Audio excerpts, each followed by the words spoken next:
Ay, magandang gabi po sa ating lahat, no? At itong ating mga kabadyar dyan, kamusta kayo lahat dyan, no? At yan, nandito na naman ako muli upang makigulo at makialam dito sa ating mundo ng politika, no? Kasi alam kong bakit, no? Talagang kasi nakakabahala na, no? Talagang grabe na talaga itong nakakainit ng ulo, no? Kahit ayaw mong makialam, ayaw mong ano dito sa politika, no? Pero nakikita mo na talagang kailangan mong kumilos na kahit papano meron kang maibahagi o meron kang maibigay na komento dito sa mga lintik na mga ano na to na nakakaano kung nandito lang sa tabi ko talagang maingungudgud mo, no? Itong tungkol dito kay Bato de la Rosa at kay Dan Fernandez ang tatalakayin namin, no? Natin, no?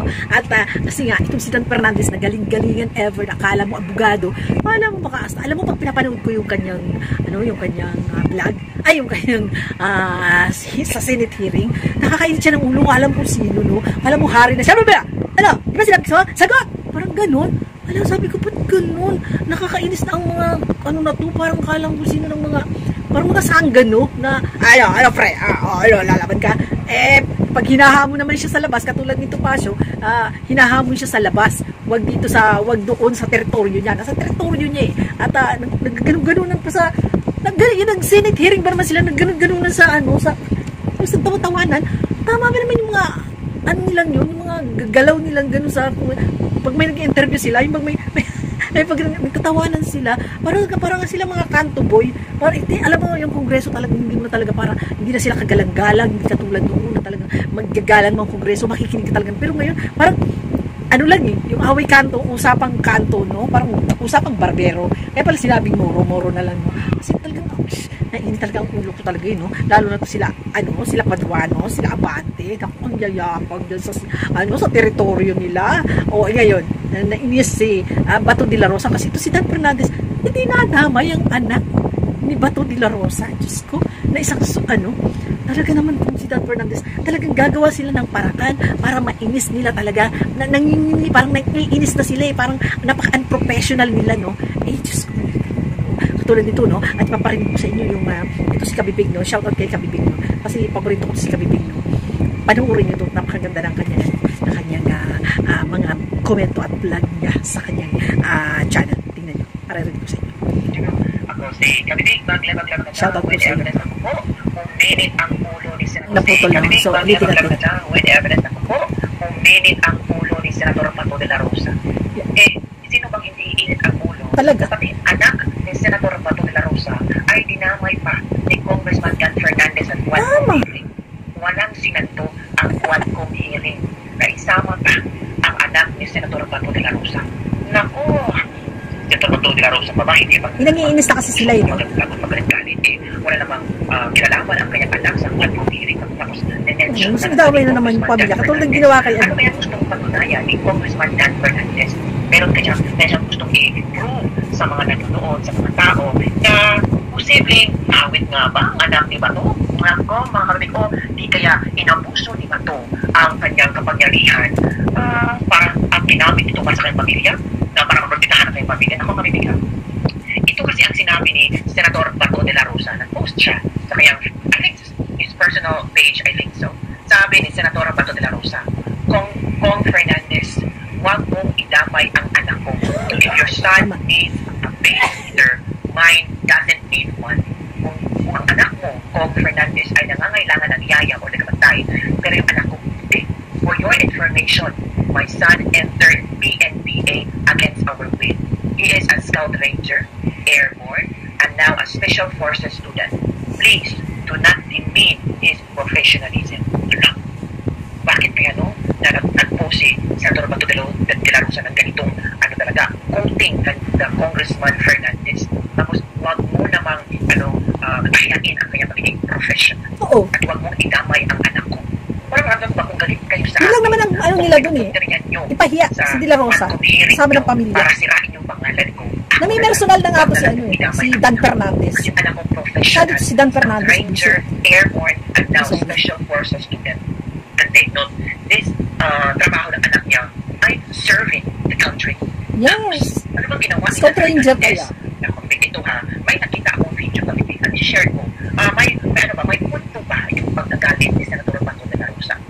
Meron ba talagang rason kung kailangan ba talagang magalit si Senator Bato de la Rosa? Rosa or palagpasin na lang niya ito kasi baka part na ito sa quadcom hearing. Pero depende na sa inyong kapibig kung ano ang inyong reaction tungkol sa video ito. Ang na napakinggan, magbigay na ng reaction lang. Parang naaawa niya kung sila Bato de la Rosa mo. So, sa kapibig malagyan natin. So yun, I think dito nag-react si Senator Bato de la Rosa na huwag niyong idamay ang anak ko. Yan, pinagay ko. For 2016 to 2018, sir, is my chief PNP that time, sir. Naging yung personal relationship with him. Wala po, sir. Wala po kaming personal relationship. Hindi po ako na-assign ng Davao. Sa anak niya, nasa ka? During my tenure, Yes or no? yes, sir. Sa PNP, sir. That is your relationship. Nasa ka sa anak. I'm asking you ano relationship mo eh. Yabang Sabi mo, wala Dan kang relationship Fernandez. because ikaw ang pinagbantay sa anak ni General Bato na nag-aaral pa yung anak niya sa PNPA. Yes or no? No, sir. Ano mo kinalaman nun sa ano, sa EGK? Wala po ako na-assign. Saka pa lang po pumasok yung Ano kinalaman nun? Opo, sir. Opo. How many years ka na-assign sa anak niya? Dito pala yun. For 2016 to 2018, sir, is my chief PNP that time, sir. Naging yung personal relationship with him. Wala po, sir. Wala po kaming personal relationship. Hindi po ako na-assign ng Davao. Hindi Sa anak niya, nasa ka? During my tenure, Yes or no? yes, sir. Sa PNP, sir. That is your relationship.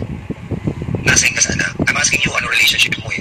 Sabi mo wala kang relationship because ikaw ang pinagbantay sa anak ni General Bato na nag-aaral pa yung anak niya sa PNPA. Yes or no? No, sir. Relationship ba yun or obligasyon?